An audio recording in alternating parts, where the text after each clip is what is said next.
Bonjour les enfants, aujourd'hui nous fêtons les papas. Alors à cette occasion, je vous propose de découvrir la vie d'un papa de la Bible qui s'appelait Joseph. Il était marié à Marie et il était le papa de Jésus. Oui! Non? Comment ça non? Attendez, qu'est-ce que vous dites là derrière vos écrans? Attendez, pas tous à la fois. Marie, est-ce que tu es sûre de ce que tu dis? C'est qui donne la leçon ici, hein? Vous ou moi? Bien sûr que je suis sûre. Parce que le papa de Jésus, ce n'était pas plutôt Dieu. Ah oui, bonne réflexion. Alors vous avez raison les enfants, le père de Jésus, c'était Dieu.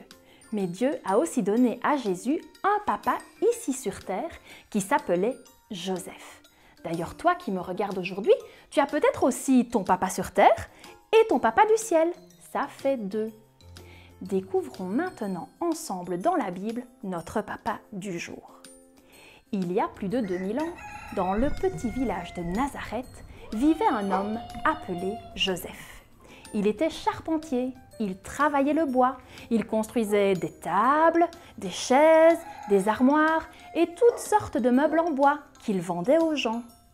Non seulement il devait être très bricoleur et très habile de ses mains pour construire tous ces meubles, mais la Bible nous dit aussi que Joseph était un homme de bien, un homme bon dans son cœur. Il aimait Dieu. Et vous savez quoi? Notre Joseph là, en fait, je vais vous dire un secret. Il aimait Dieu, oui, mais il était aussi très amoureux de sa fiancée.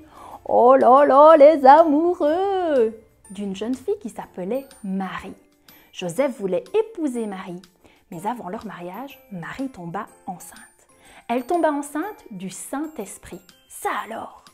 Un ange apparut à Joseph en rêve et lui dit « Joseph, Joseph, Marie est enceinte d'un bébé garçon. Vous appellerez cet enfant Jésus. Il sera le fils du Dieu Très-Haut. Ne crains pas d'épouser Marie, Joseph. » Joseph trouva ça très impressionnant qu'un ange lui parle de cette façon, mais il l'écouta. Peu de temps après, Marie donna naissance à un joli bébé garçon. Jésus était né.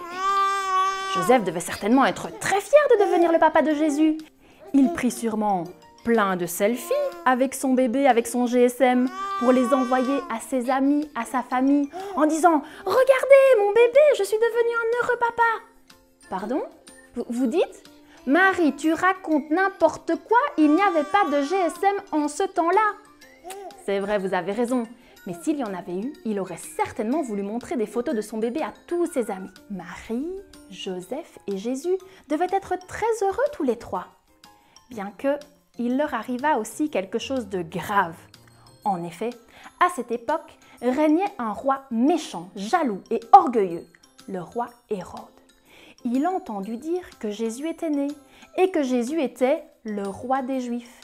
Cette nouvelle rendit Hérode fou furieux. Il se mit en colère et dit « Comment ça? Un autre roi que moi est né? C'est absolument inadmissible. Tuez cet enfant !» Wow! Alors Dieu envoya à nouveau un ange pour prévenir Joseph dans un rêve.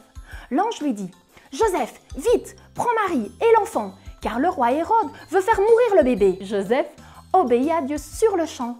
Il prit Marie et Jésus, certainement sur un âne, et il fuit de nuit se réfugier dans le pays d'Égypte. Waouh! Joseph prit la bonne décision d'obéir à Dieu et de conduire sa femme et son bébé en sécurité tout comme Dieu le lui avait indiqué. Joseph protégea ainsi sa famille. Plus tard, ils retournèrent tous les trois dans leur village. Jésus grandit et la Bible ne nous raconte pas beaucoup de choses sur la vie de Jésus étant enfant. Mais moi, je crois que Joseph et Jésus ont passé beaucoup de chouettes moments ensemble. Joseph, par exemple, a appris à Jésus à travailler le bois pour devenir lui-même charpentier. Ils ont certainement joué à des jeux tous les deux. Ok, pas au Playmobil ou aux jeux de société comme toi aujourd'hui, mais peut-être à cache-cache par exemple. Joseph a aussi certainement beaucoup parlé de Dieu le Père à son fils. Je les imagine tous les deux en train de rire en se racontant des blagues, tout en mangeant des figues et du raisin pour le goûter. Joseph devait être un bon papa pour Jésus. Bien que... Un jour, savez-vous ce que Joseph a fait? Une erreur. Ah ben oui, parce que vous savez bien les enfants que les papas ici sur terre, ils ne sont pas parfaits. ils font des bêtises parfois. Eh bien Joseph aussi. Un jour, figurez-vous que Joseph n'a pas été assez vigilant et il a perdu Jésus qui était encore enfant. Oh là là, catastrophe! C'était quand Jésus avait 12 ans. Marie, Joseph et Jésus avaient fait un long voyage à pied pour aller jusqu'à la ville de Jérusalem, pour rendre visite au temple de Dieu. Et sur le chemin du retour, Marie et Joseph ont perdu Jésus. Ils se sont retrouvés très inquiets. Ils ont cherché partout après Jésus. Et ils l'ont finalement retrouvé dans le temple en train de parler de Dieu avec d'autres personnes.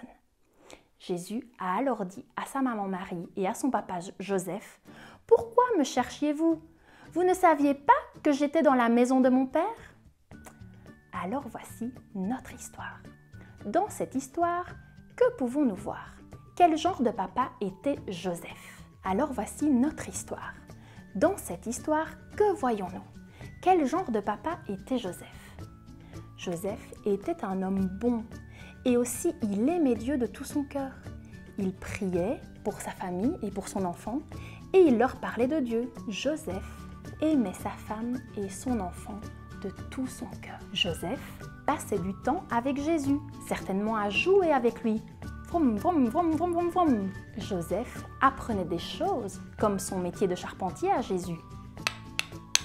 Il croyait que son fils pouvait réussir. Il l'encourageait aussi certainement. Joseph était un bon chef de famille. Il guidait sa femme et son enfant. Il voulait le meilleur pour eux. Joseph les protégeait. Il les protégeait un peu comme toi tu es protégé avec ce casque, en vélo. Joseph aussi, comme tous les papas sur terre, a fait des erreurs.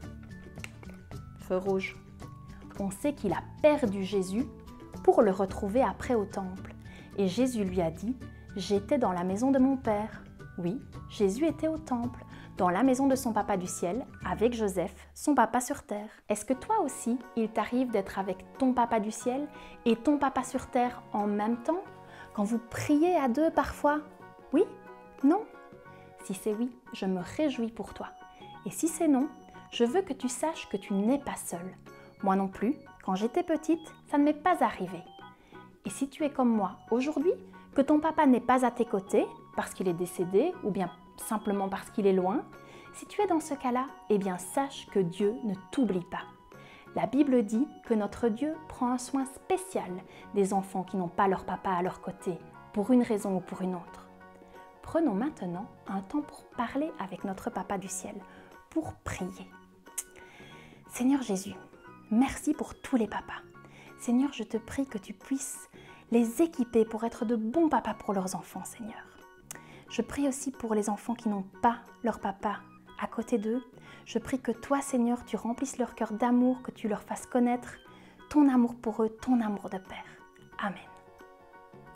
Alors maintenant, les enfants, je vous invite à rejoindre nos deux amies, Anaël et Léana, qui vont nous apprendre à réaliser une recette pour les papas gourmands. Coucou les Kids Connect, aujourd'hui on est très heureuse de vous revoir. Nous allons aujourd'hui faire une recette très spéciale pour la fête des pères. C'est un tiramisu! Pour cette recette, il vous faut 500 g de mascarpone, 5 œufs, 5 cuillères à soupe de sucre, un sachet de sucre vanillé, du spéculoos, une tasse de café et de la poudre de cacao. C'est parti! Pour commencer, séparez les blancs des jaunes. Ensuite, rajoutez 5 cuillères à soupe de sucre dans les jaunes et mélangez jusqu'à ce que ça blanchisse. C'est parti. 1, 2, 3,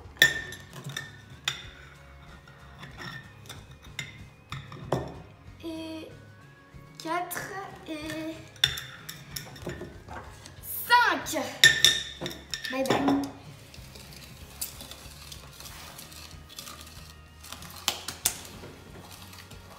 Tu peux tenir le bas s'il te plaît, Naël? Ensuite, rajoutez le sucre vanillé. Rajoutez le mascarpone.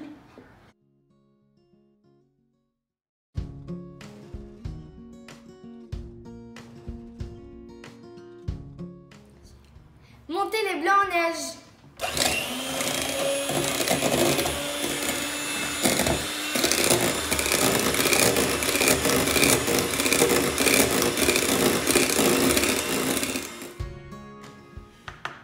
Ensuite, incorporez le blanc avec la préparation.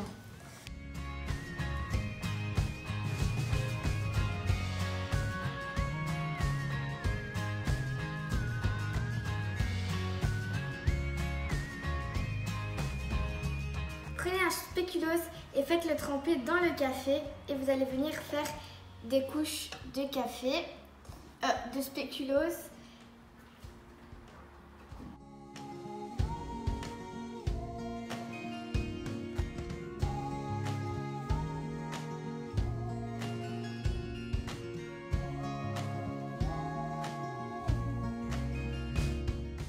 Et ensuite, mettez la crème, la préparation.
Et au moment de servir, saupoudrez de la poudre de cacao dessus et régalez-vous. Au revoir les amis.